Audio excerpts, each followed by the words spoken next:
This could be your car. This $30,000 for Sam. Are you ready for something mega?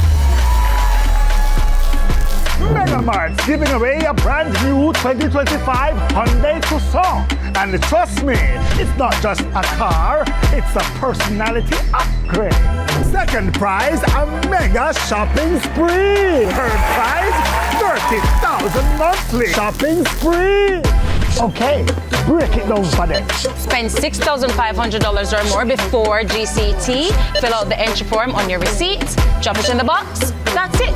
So what if we spend 13,000? Still one entry. But hey, you're off to a great start.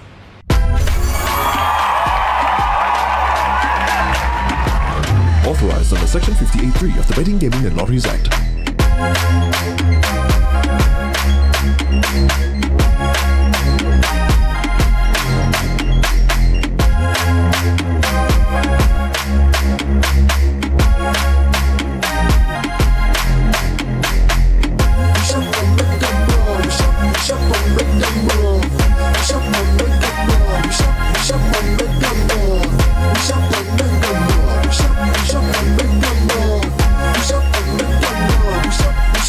Need to estimate your duty? Perform a track and trace? Search for a declaration? Then download the Jamaica Customs mobile app today. The time by the Jamaica Customs Agency is 12 p.m.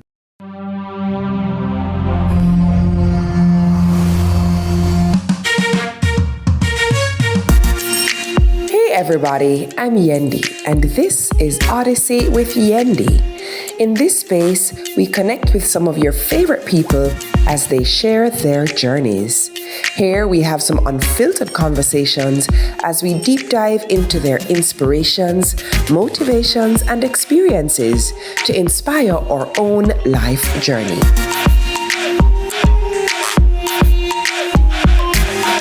Odyssey with Yendi, brought to you by Grace, Singer, and Islandnet Services. It's time! Welcome to High School Pitchside. We have another fascinating episode for you.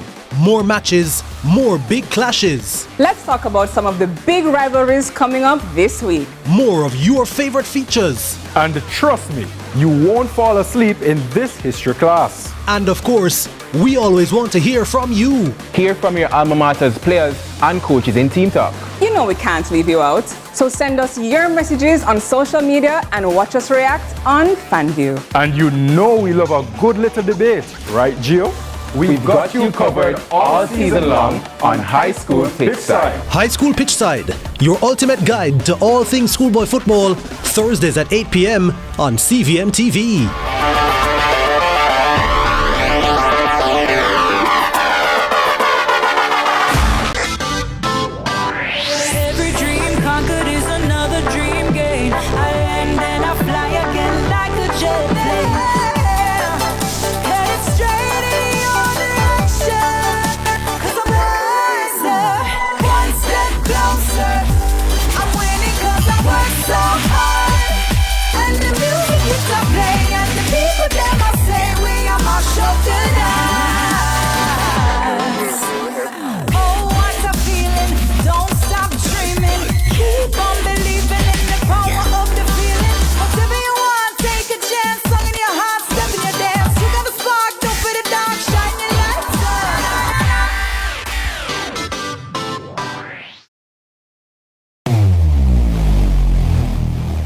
Where it all begins.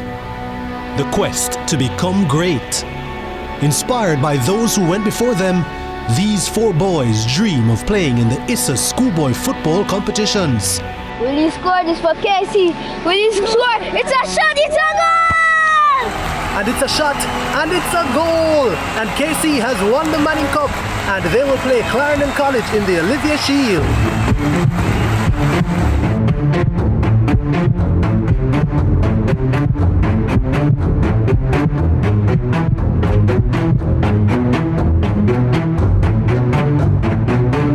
And that's what you love to see. They may be rivals, but the camaraderie is what it's all about. Can't wait for the final. When the bus them finals on CVM, you know. But mums, you can't watch it on CVM website, man.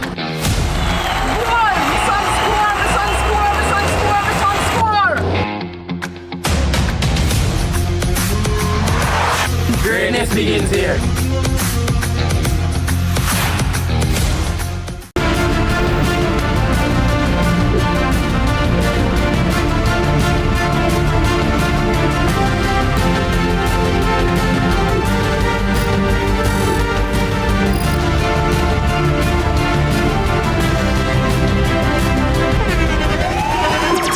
The internationally acclaimed On Stage with Winfred Williams. At a new time, Saturdays at 8 p.m. on CVM TV. So much more than entertainment.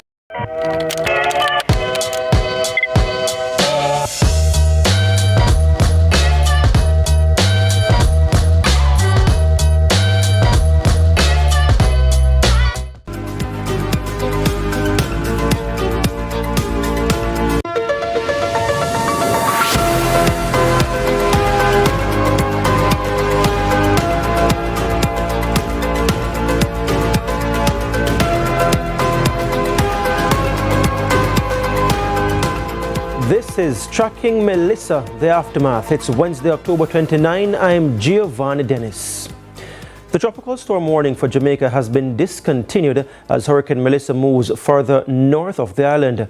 However, the Met Service has issued a flash flood watch for northern, southwestern and south central parishes as lingering rain bands from the hurricane could still bring heavy rainfall, leading to localized flooding and landslides in low-lying and flood-prone areas.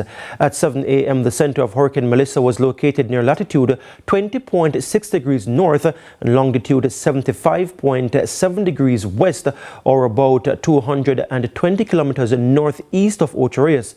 Melissa is moving north-northeast at 22 kilometers per hour, and a faster motion is expected in the coming days. On the current track, the core of Melissa is expected to move offshore eastern Cuba this morning before heading toward the southeastern Bahamas later today and near Bermuda on Thursday night.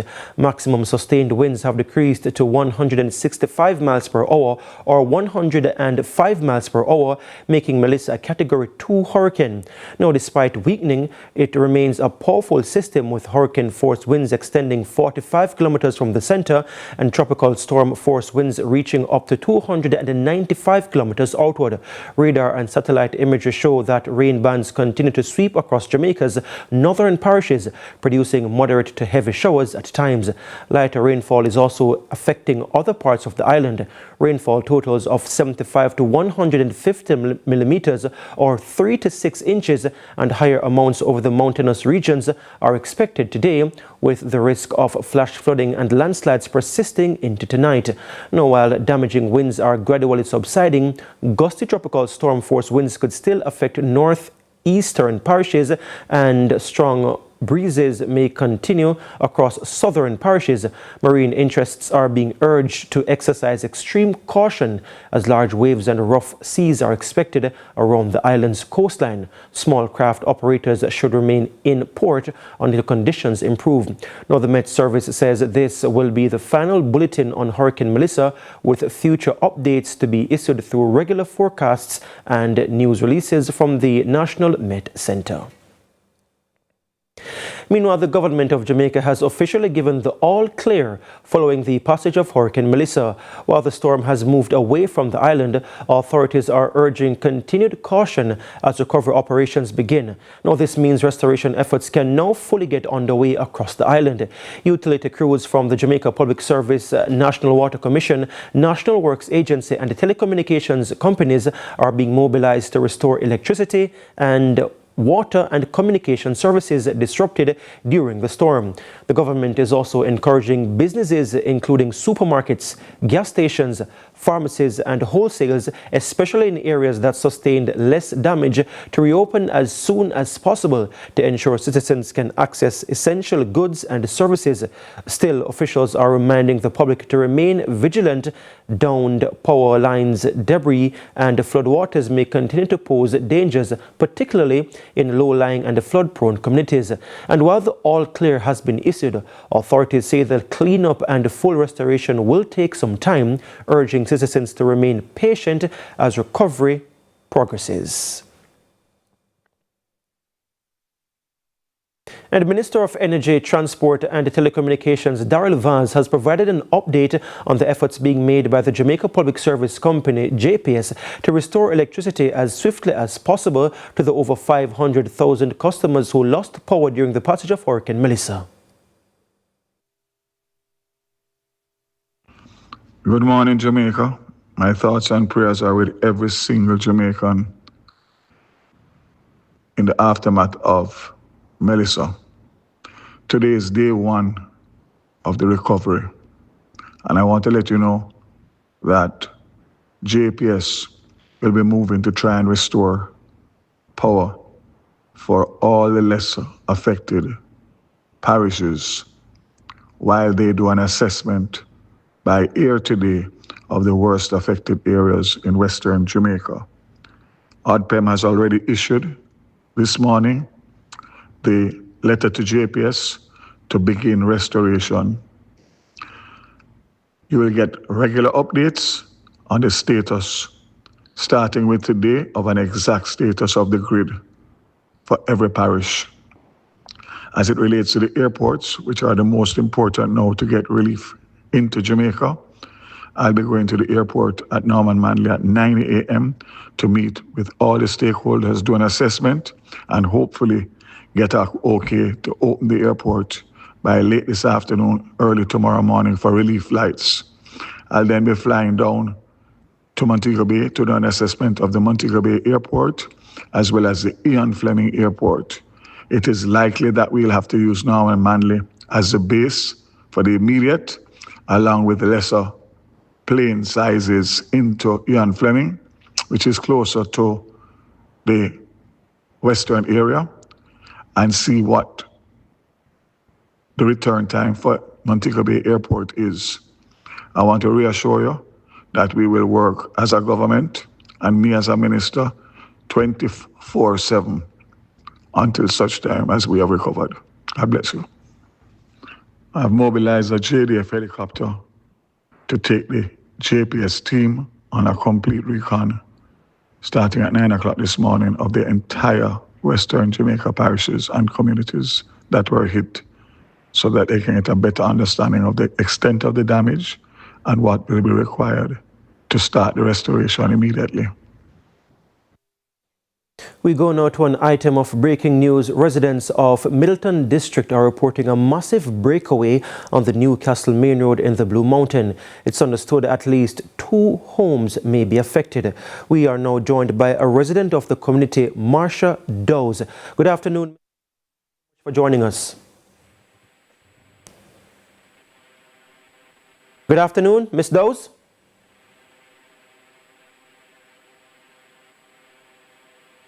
Viewers, as you may understand, we are having, this is a difficult time as there are internet connectivity issues as we await Ms. Dowes, who spoke to us from the community before we came on air this morning and showed us what is happening up there in the Blue Mountain. And as we were showing you just now with the images on your screen, you could see the massive breakaway that happened on the Newcastle Main Road in the Middleton District of the Blue Mountain. Let's try again for Marsha Dowes. Good afternoon, Ms. Dowes. Are you there now?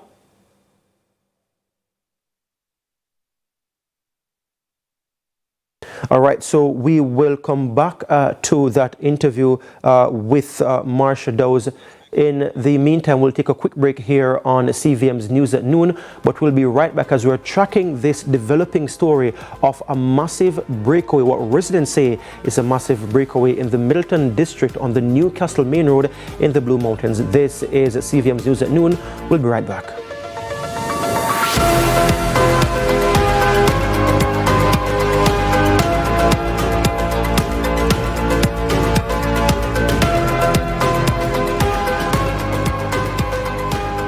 Delve deep into the issues. We'll take you beneath the surface. Greetings and salutations. My name is Orville Higgins, and it's another edition of Fan Central. Talking to the people at the heart of the top sporting stories. Hear from your favorite sportsmen and women and the administrators who work tirelessly to make it all happen. It's a live sports talk. I've written an entire article. Yeah. Looking at all the major issues every Tuesday at 9 p.m. It's Fan Central.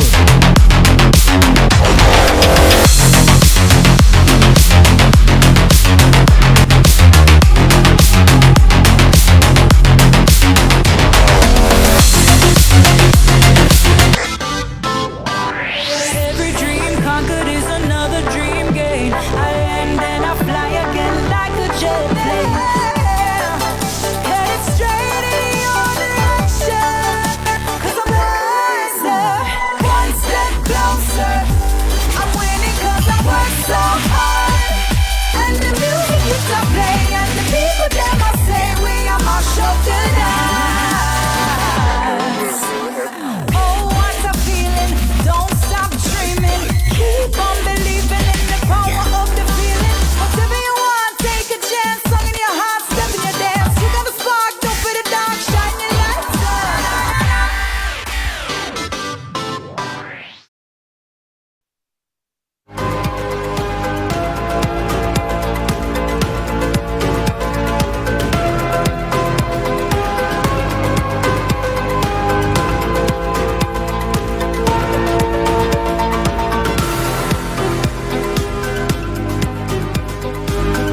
And welcome back to CVM's News at Noon. We're standing by to go to an interview with the Parliamentary Secretary in the Ministry of Education, Youth, Skills and Information, Marlon Morgan.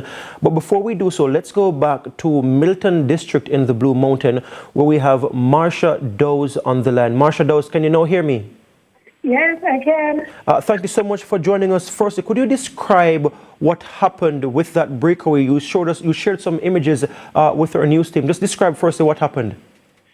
Well, I walked the road today earlier this morning, and on the road to Newcastle, there's a major breakaway. There's a multi-family farm, and the farm it tore down onto the road, and that's what happened.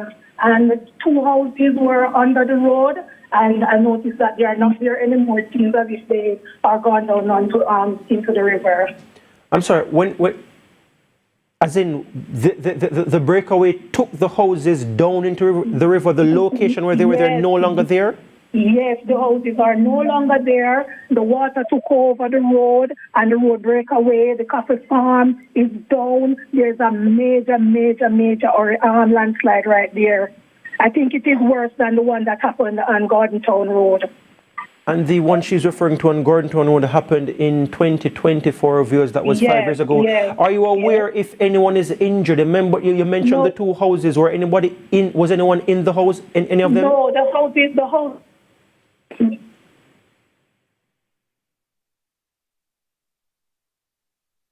Viewers, I mean, as you can hear, the line is in and out, and she did report to us when we spoke a little bit before we came on air that her battery was low and there's no power up there. But what we can say to you is that coming out of this CVM News, we'll be heading up to the Blue Mountain in Middleton to continue tracking the story, to give you the very latest on what has happened up there. And just to remind you, in case you're just joining us, we just broke news of what residents are calling a massive breakaway in the Middleton district area of the Blue Mountain on the Newcastle Road. We are now joined by the Parliamentary Secretary in the Ministry of Youth, Education, Skills and Information, Marlon Morgan. Good afternoon, Mr. Morgan. Before we even go to this interview, are you aware of this breakaway up in Newcastle, on the Newcastle Main Road? Well, several breakaways have been, coming into the Emergency Operations Center. I'm just being apprised of this particular one. But before I get further into that, let me just say good afternoon to you, Giovanni, and the viewers of CVM Television. This is not one of the more auspicious of afternoons to be checking in with the Jamaican people, but we're situated geographically where we're situated, And as such, disasters such as a hurricane system is one of those things that may come our way from time to time. And as is important, we just have to be as responsible and on point in the response and management of the disaster as we ought to be. And that's what I'm looking forward to sharing with your viewers more about this afternoon. So, as you mentioned, that the Transport, Energy and the Telecoms Minister Darlivar said, today is day one of the recovery. He was to go to the 2 airports this morning, and the Prime Minister was to do a flyover in Western Jamaica to assess some of the damage. What's the latest right now from the government's perspective in terms of I would describe today as day one of the post-event recovery, because remember now, even prior to the onset and Melissa making landfall as a Category 5 hurricane, considerable work went into simply preparing Jamaica and her people for any potential impact. We prayed to have been spared. That didn't quite pan out in terms of not being scathed by the major weather system. We were adversely impacted. And so we are now in the damage assessment mode in terms of the disaster management and response of the government. And it is in furtherance of that the Transport, Telecommunications and Energy Minister would have undertaken his own area tour, because as you'll appreciate, Giovanni, our international airports, the Ian Fleming International, the Donald Sanks International, and of course the Norman Mann International Airport. These are strategic facilities here in the country. They facilitate airlift in and out of Jamaica, and as such we want to ensure that these facilities are back up and running in the shortest possible time. And so a damage assessment is underway where that is concerned. At Norman Manley, thankfully, per the report of the Minister Vaz that is, there was no significant damage sustained by that particular strip. Is virtually clear and accessible, and so it would mean that that particular airport may be up before long. And this is the Norman Manley International Airport? That is correct, the Norman Manley. He will make his way subsequently, I would imagine, to the Donald Sanks International Airport, where the preliminary reports and the indications are that considerable damage was sustained. All right. And in terms of the Prime Minister's tour and flyover, can you say what's happening with that at the moment? Yes, so the Prime Minister would have departed for St. Elizabeth, and of course he'll be making a stop in St. James as well. You will appreciate that the western end of the island was the hardest hit. He's slated to not just do an aerial tour, but be on the ground in the Black River space, in and around the Black River, to get a first-hand look and view of the damage that, we have sustained, as it were, and be able to, coordinate the management and the response efforts as we seek to recover. But just to indicate, the Cabinet had a meeting early this morning, so all portfolio ministers, all ministers are apprised of what the work ahead will entail and how they will have to be on the front line in simply marshalling the response of their respective portfolio ministries and ensuring that our recovery is a robust, structured, strong, and accountable one. Because even though we're in emergency conditions, accountability is not something to be jettisoned, and the government is committed in that regard, Giovanni. Yeah, and speaking about the work that all the ministers know they have to do, as you just mentioned, Mr. Morgan, the government has set up a website, the supportjamaica.gov.jm website, where our Jamaicans in the diaspora, as well as international friends of Jamaica, can offer support. What are the immediate needs now that the government of Jamaica is asking our Jamaicans in the diaspora and international partners for? Well, thank you. I was just in a meeting here at ODPEM, because that's where I'm operating from, the head offices of the Office of Disaster Preparedness and Emergency Management. And one of the things we have set about, because the Prime Minister has set up a subcommittee of Cabinet in this regard, and we were just at a meeting where we were seeking to determine the needs list. So in short, we want a number of shelter and housing infrastructure related supplies, bedding, of course, like mattresses, blankets, cots.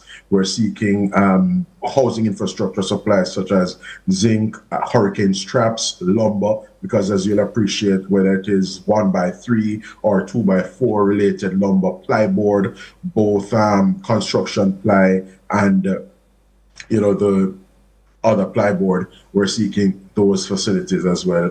Indeed, medicines and food, items of food, particularly non-perishables, the canned products that you can think of, sardines, mackerel, corned beef, tuna, those kinds of supplies, evaporated milk. We're also seeking adult diapers, children's infant diapers. We're seeking medicines as well.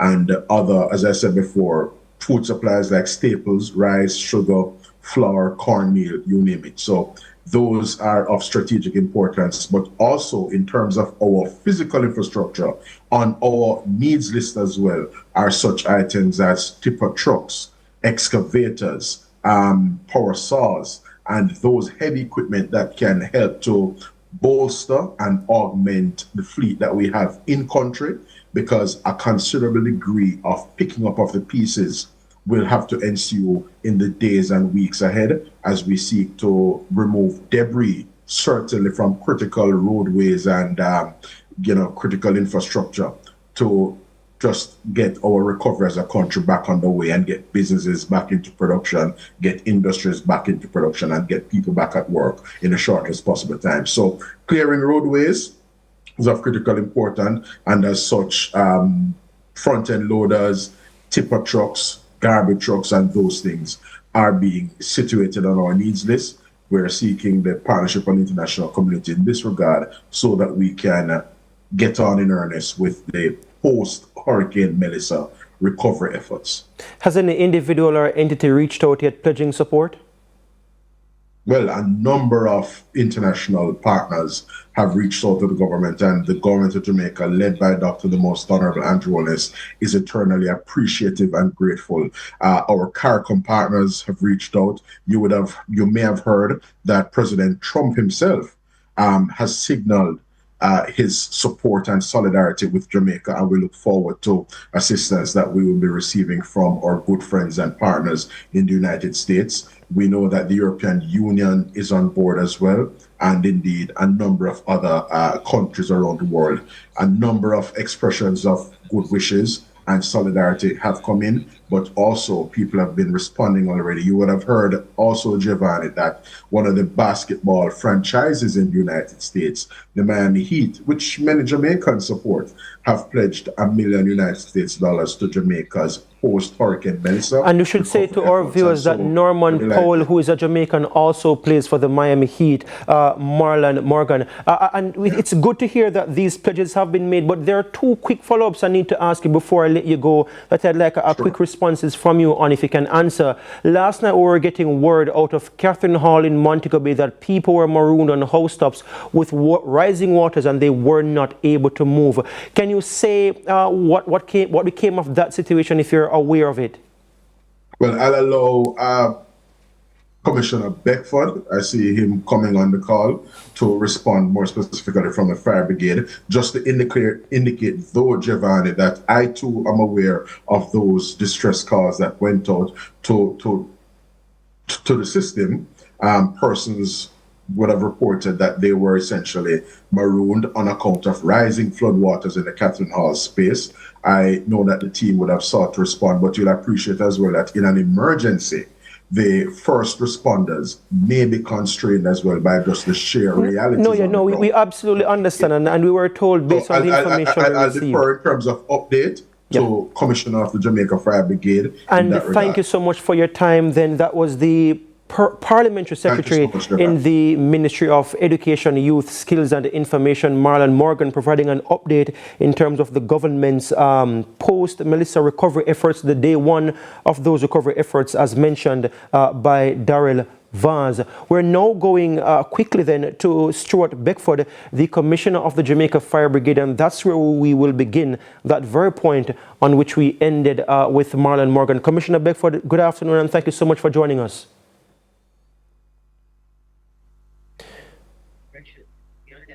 Good afternoon. Are you hearing me? I can hear you loud and clearly, Commissioner Beckford. Let's start there. Catherine Hall, St. James, we were speaking throughout yesterday about some of the responses that your team had been responding to persons marooned in houses that were submerged. Your team getting out at the time we spoke about 18 persons, 17 from one house alone on Ward Avenue in Mandeville. But that situation in Catherine Hall seemed very concerning last night. Could you tell us what became of that?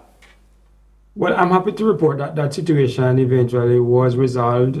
We, from the fire brigade, along with the members of the JCF and, of course, JDF and the municipal corporation, would have made 2 attempts late into the night yesterday to conduct rescue operations there. But we were thwarted in our efforts because of the rising water, downed power lines, and, of course, black roads.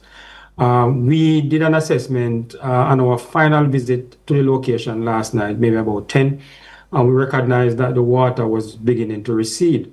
So we were able to make contact with the individuals who were in certain facilities and where the water levels were rising and they were... And could you just say for our viewers now, just how many persons were marooned and how many households were calling on you for help? Well, the entire community most of the communities in Catherine Hall were marooned. We got called specifically for about 3 or 4 business establishments where persons who were at work, for example, Archive, their facility there was flooded, and they had workers there who were trapped in their building and needed to be rescued. We also had a call for another business establishment, Megamart, that was in close proximity as well. I'm sorry, Commissioner Beckford, we are up on a short break. I do have 1 or 2 more questions for you that I'd like you to answer, but we have to take this break quickly and come back. I beg if you could stay with us here on CVM's News at Noon. Viewers, we are taking a break. We'll be right back on this special edition of CVM News at Noon, tracking Melissa, the aftermath. We're speaking with the Commissioner of the Fire Brigade for the very latest on the rescue efforts.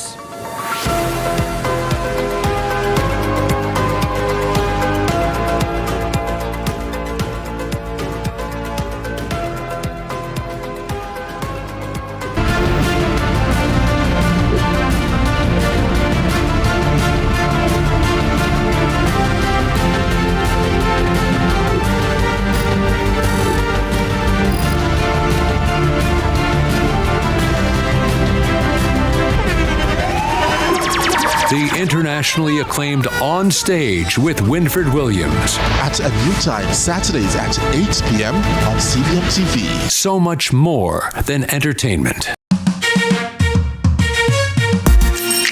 Hey everybody, I'm Yendi, and this is Odyssey with Yendi. In this space, we connect with some of your favorite people as they share their journeys.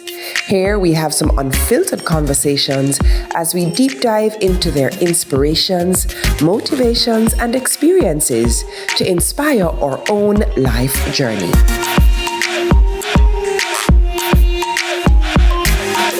Odyssey with Yendi, brought to you by Grace, Singer, and Island Net Services.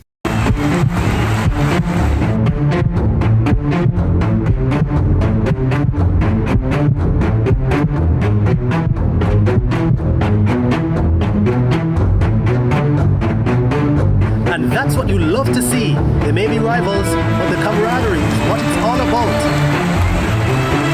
Can't wait for the final.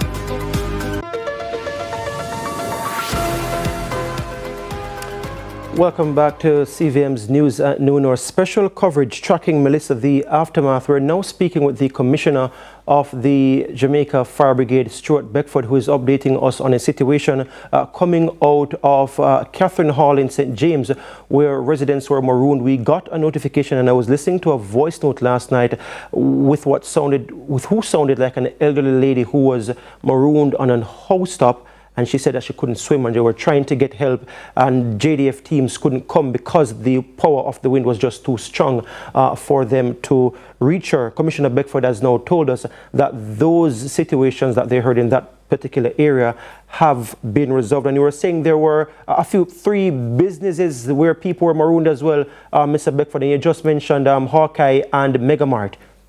Yes, and there was one of those BPO center where there are several workers there as well. What worked in their favor and in our favor as first responder last night was that they could have moved to higher elevation, meaning they were in buildings that were multi-story.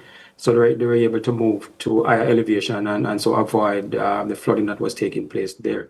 And so this, we were in contact with them, made them aware that, attempts are being made, but that they should remain shelter in place because that was the best scenario last night, given what was happening in terms of the darkness, the absence of accessible road to get to them, and of course the volume of water, because this was a river that had overflowed this bank. There was a lot of water in and around that area, so it was very difficult for first responders to get in. But we had telephone contact with some of the persons there, and we assured them that look, the best situation is to remain in place. The water is receding. We don't expect that the river will continue to rise. And that is what happened. And this morning we went back early. And of course, we were able to get them out.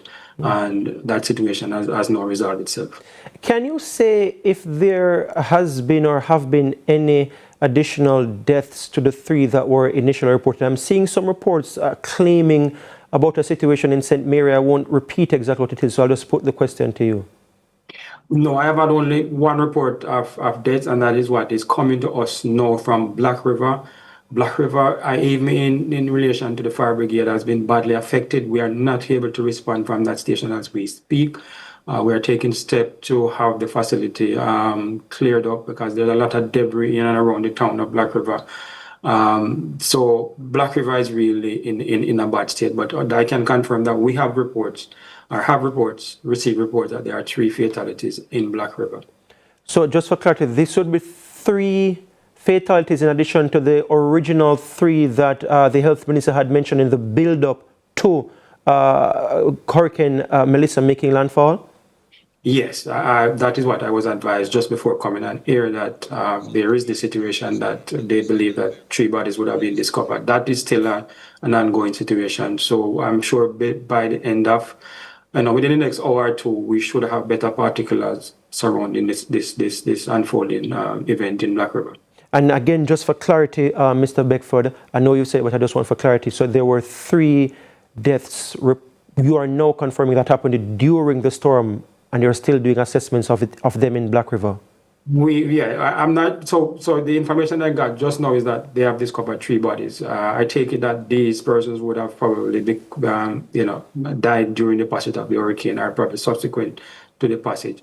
We are not sure. As I said, it's just breaking information that we are getting, and I'm trying to confirm with my team down there. The fact is that there's still a challenge with communication in and around the parish of St. Elizabeth. And the entire southern western belt of the island, there's still a significant challenge with communication.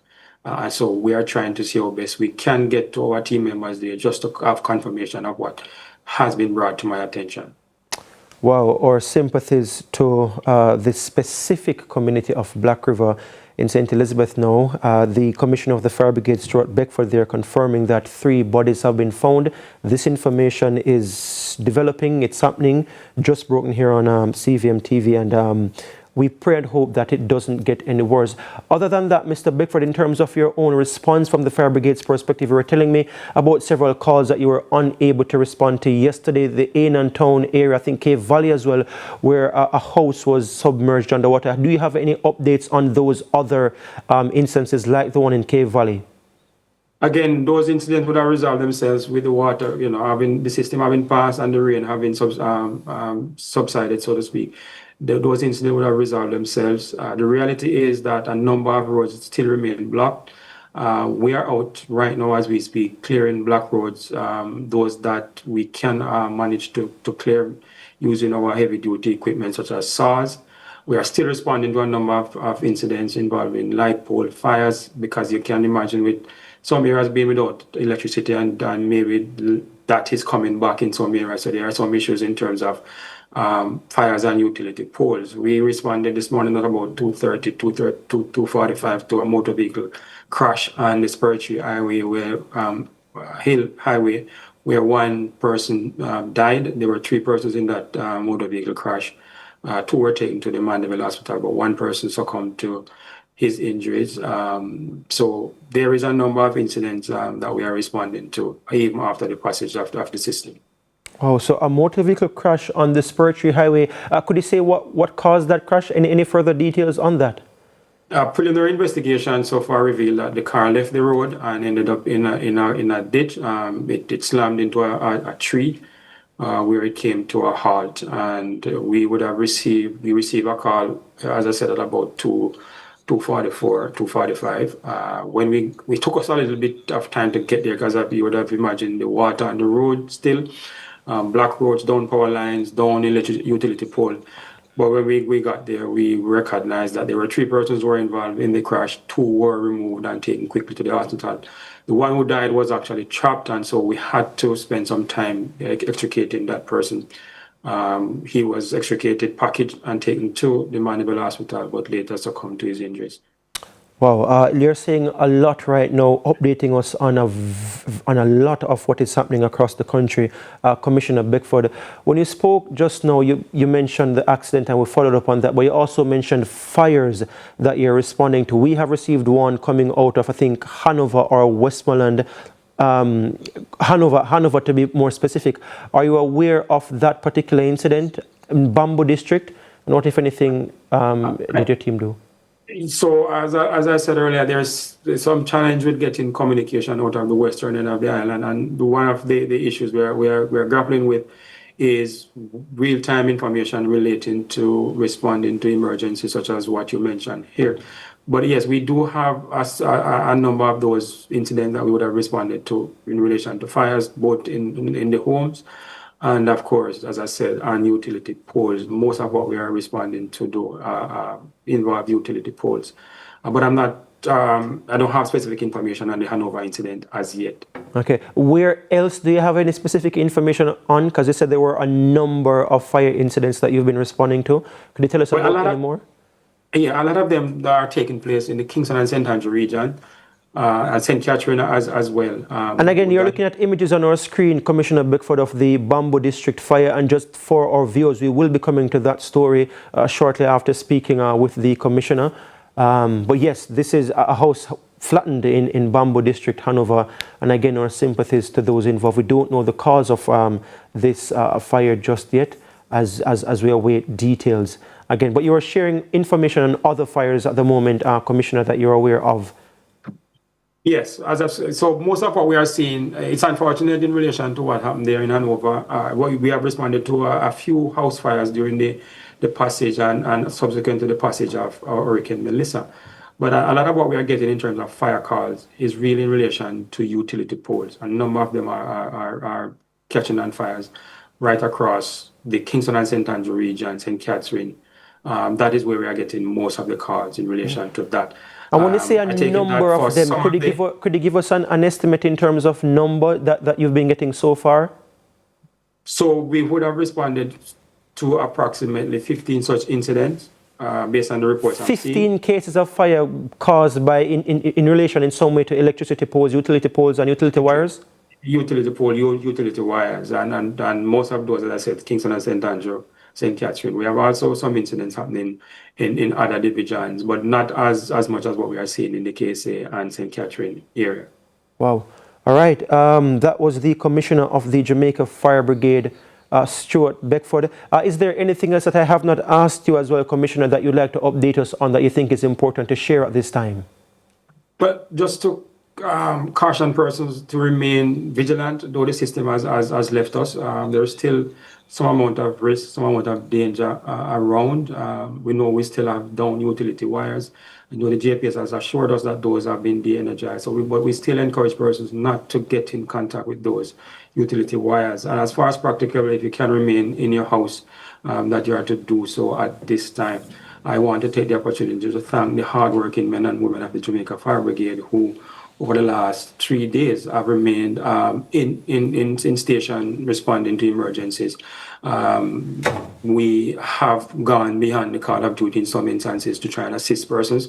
There were instances that we were not able to assist because of the risk that, just by going out, it would have posed to our firefighters.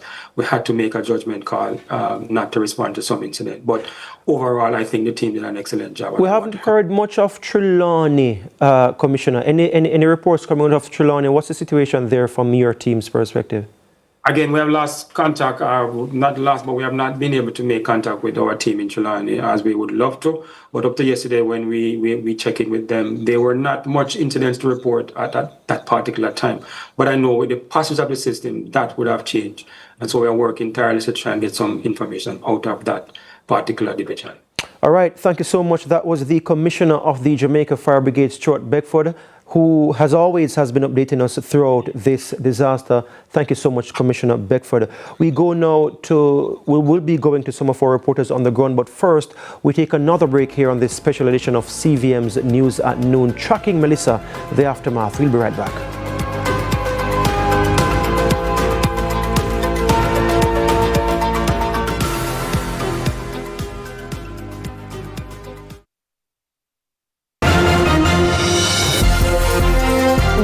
Deposit insurance in a minute. JDIC insures deposits up to $1.2 million per depositor, per ownership category, per institution. This includes individual and joint accounts. If you have an individual account, it is insured separately from a joint account that you share with someone else. So my personal account can get up to $1.2 million, and the joint account where me and my mother have can get up to $1.2 million too? That is it. JDIC ensures that if you have an account in your name alone and another account with somebody else, your money is protected, giving you financial security and peace of mind. Nice to know. Jamaica Deposit Insurance Corporation. Protecting your deposits, securing your future. JDIC, protecting deposits for you and me. Jamaica's unemployment rate has fallen to 3.3%, down from 13.2% in 2016. Our government's continued focus on job creation is delivering real results. We are building Jamaica. The time by the Office of the Prime Minister is 12:45. Mammogram can shape your motherhood. The Jamaica Cancer Society, helping women now. Visit the website at jcs.live. Early detection saves lives.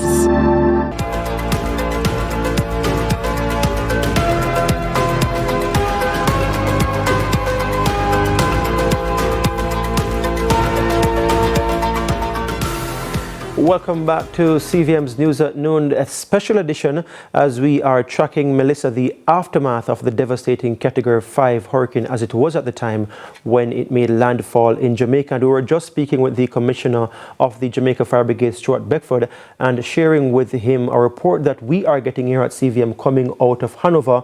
And our correspondent Hopeton Buckner is reporting that at least one homeowner in Bambo District, Hanover, was left in distress, not from the destructive Hurricane Melissa, but from a fire of unknown origin which gutted the 4-apartment concrete dwelling house. And you're seeing images of that on your screen right now. Now, residents in the community told CVM TV that the homeowner, Baron Muir, was not at home during the fire, but was staying with a family member during Hurricane Melissa. Reports are that about 4:30 a.m. a fire was seen coming from a section of the dwelling and raised an alarm. Now, it was impossible to call the fire department because the entire main leading from Luce to the community was blocked by fallen trees. Residents in the community joined forces in an attempt to put out the blaze, but their attempts were futile and the house and all its contents were completely burned to the ground. As you can see there, just the foundation remaining from that incident. Let's move now from the west to the east, where our reporter Amoy Harriet is in St. Thomas and has this report. Amoy.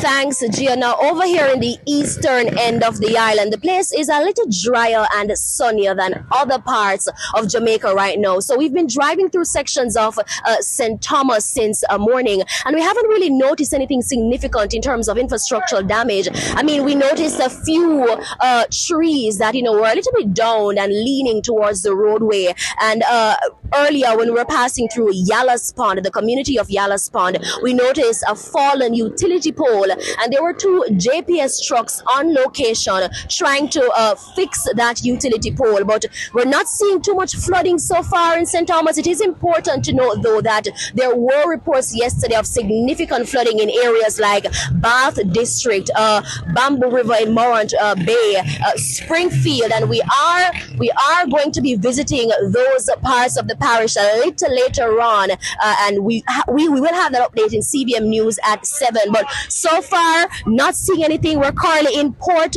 Morant, and right now, and my videographer is going to show you, we're seeing a little flooding or water, high water levels on the main road here in Port Morant. And right now, I'm going to be talking to a resident in the area who identifies himself as Foggy. Talk to me, Foggy, about how Hurricane Melissa was for you. Well, all of the rest of the days, them never really happen in St. Thomas. We just get some rain on and off. Some people like in some lower area, look water going through them outside them yard or so normally. But last night, from yesterday about like after 5 to 6, it's a heavy wind below. Some banana tree, some people place lick down, couple house thing blow off and all them something. And it's like when the hurricane move from we get a effect then at St. Thomas. All along we didn't get all of them high breeze. The hardest breeze blow last night. Okay. Yeah, man. So some low place get flooded out, like water run through some house. Okay. So this water that we're seeing right here, Foggy, that my videographer would have showed our viewers just now, is it that this area right here floods every time it rains, or was it because of the heavy rainfall from Melissa? We have a problem with this area before the hurricane, normal rain. It come from back up in the gully there. So them start already, you can see them start some draining, but they're not finished. So, and them are going to fix this roads as well. So when them finish now, things will put in place and we have a better result. Okay. But it always flood before the hurricane. Okay. So do you know anyone from the Morant Bay or the Bath area? Because I hear that there were really severe flooding in those areas yesterday. I get a little landslide at some place and like water on the road now. Car maybe like a wash. Move a wash like on the road and all them something, a wash and all them something. So bad look like I can get it heavier. Okay. No, me not really go bad. But from me understand here, river come down and come over. I have a river running about like it come over on the road and landslide at some place. You understand? Okay. All right. Thank you so much, Foggy. Now, our newsroom will be visiting Bath a little later on in the evening. And like I said, we're going to be showing you those images and provide you with that update later on in CVM News at 7. Now, I want to mention something that the Jamaica Public Service Company, JPS, shared yesterday. They mentioned that St. Thomas was the most fearing parish during Hurricane Melissa, as this parish, compared to others, saw only a small percent of residents losing electricity. But like you just heard from Foggy, there are other parts of the parishes that saw significant flooding. I have not seen any major damage so far during our tour of St. Thomas, but we will be going further, east in the parish, and we're going to be having that update for you a little later on. So it's back to you in studio, Gio. Thanks so much. That was our reporter, Amoy Harriet, coming to us from St. Thomas. Let's go then from the east to the central island. Akeem Orrit is in Clarendon. Thanks so much from studio. Now I'm standing on Lincoln Avenue in Mapen, Clarendon, where there aren't a lot of damages. However, there are cable wires down, utility poles on the ground. In some areas, electricity still out from last night. Cable wires, as I said, on the ground, a lot of debris, tree branches on the road. But I can just imagine what Portland Cottage, Rocky Point, and all those places look like right now this morning. We're seeing a little sunlight since morning. So I'll go into those communities, onto those streets, to bring you coverage on the aftermath of Hurricane Melissa as the day progresses. So it's back to you guys in studio. Meanwhile, CVM News has been monitoring sections of western Jamaica following yesterday's devastation by Hurricane Melissa. The people of Montego Bay are already attempting to pick up the pieces of their lives as scores of homes were ravaged. One of our news team visited sections of the parish early Wednesday morning. Efforts were on in earnest by the authorities and locals to clear debris from residences to businesses. The effects indicate a major blow to the tourist hub. What was the experience last night? Well, terrible. When I started to lifting up, I went by my neighbor, you understand, because it wasn't safe enough for me to stay, so I took the kids, go by the neighbor. So the shop, the upstairs and the downstairs. The downstairs, well, it's underneath this. Even though it's that damage, but all of the water came down, so it's flooded. So I lost everything. Everything? Everything, yeah. So what's next for you? Well, I can't tell you right now, just looking. Can't tell you. I don't know what's next. So you were in here during the storm? Well, at first, but when it got serious, I went next door. Was it? What you out here doing? I see you cleaning up and all that. Yeah, we're just trying to open the drains so the water so people can get by. That's all. I'd rather do this than get in and sit in a hotel room. I'd rather be here and help. Everyone here's been fantastic to us, so anything we can do to help give back. Where are you from? North Carolina. What's your name, sir? My name is Kenny. Last name is Barnes. You're with? This is my sister-in-law, Belita. And we just want to do something. How long have you been here? Since Thursday. And when you're supposed to leave? Well, when the airport open again? They're saying Saturday will be the next time that we could leave. Fingers crossed. What was it like for you, the experience? Well, in North Carolina, we have hurricanes, and we've had Category 5. But being on an island, it was a lot more scarier because we couldn't go nowhere. We were stuck. And sitting in the hotel room watching the patio doors just go back and forth was just unreal. You know, it was very scary for us. So, but we stayed at the Deja Resort, and Deja was just outstanding. The people were wonderful. You know, when the storm was over, power was on, and they're bringing us hot meals. So, you know, Montego Bay, Jamaica has been amazing to us, and we will come back. So, but yeah. I really appreciate what you're doing. Yeah, man. You're visiting? And we're now joined on phone by our St. James and Trelawney correspondent Kingsley Thompson for the latest on what's happening there. Kingsley, we're looking at some of the images that you've sent in, some of the aftermath. Just describe for us what you are seeing on the ground out there in St. James as we're looking now at that house with the roof damaged. Gio, I tell you, there are no tears left to cry. Montego Bay it's just a total devastation. I'm coming from Tucker just now, and you wouldn't want to see no picture, could not paint the picture of Tucker. You just have to see it for yourself. I spent all of yesterday under pressure. It was like rain falling inside. I swept water from morning until about midnight last night. I never took a break. This morning I got up and I felt like I was drowning in a sea of sorrows. But when I got on the road and saw what was happening, I realized that it's the biggest picture. It's now an ocean of sadness across Montego Bay. West Green, Catrinal, I don't think there's a dry bed on any low ground floor there. That entire community, no bed left dry because of flooding. But right as we speak, I have with me here somebody who can tell you more about what's happening here. Mayor Vernon is with me. We're actually at the Freeport Police Station now where they're trying to clear the Pie River. Mayor, we're live on CVM. Just give our viewers and listeners an idea of what's happening here at this time. So we're along Howard Cook Boulevard in the vicinity of the Freeport Police Station. We are trying to remove one of the fallen utility poles that is causing a major blockage along the highway. This is an important corridor. It leads to the airport and connects us to the Freeport area. And it is also an access road for persons who want to reach the hospital and other critical service centers. So we're ensuring that we clear this. And the Pie River, you mentioned that just now. We're not doing any clearance of that today. we are just dealing with the roadways. We did drain cleaning before. It has proven to be what it is.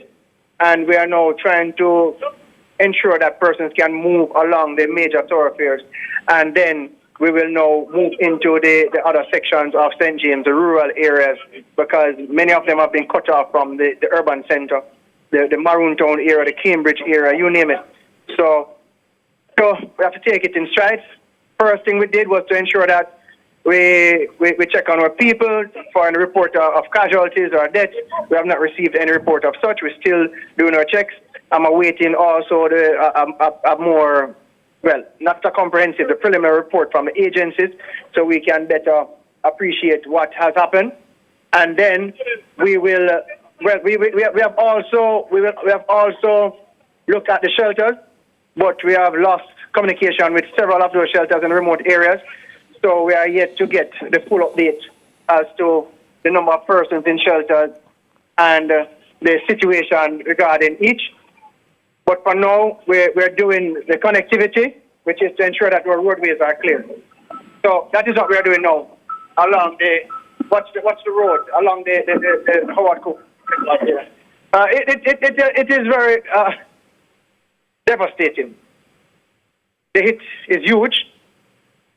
I'm certain that this will go into the billions, but we have seen where many private and public assets have been significantly damaged, along with major infrastructure, from telecommunications to power, to roadways and drainage systems.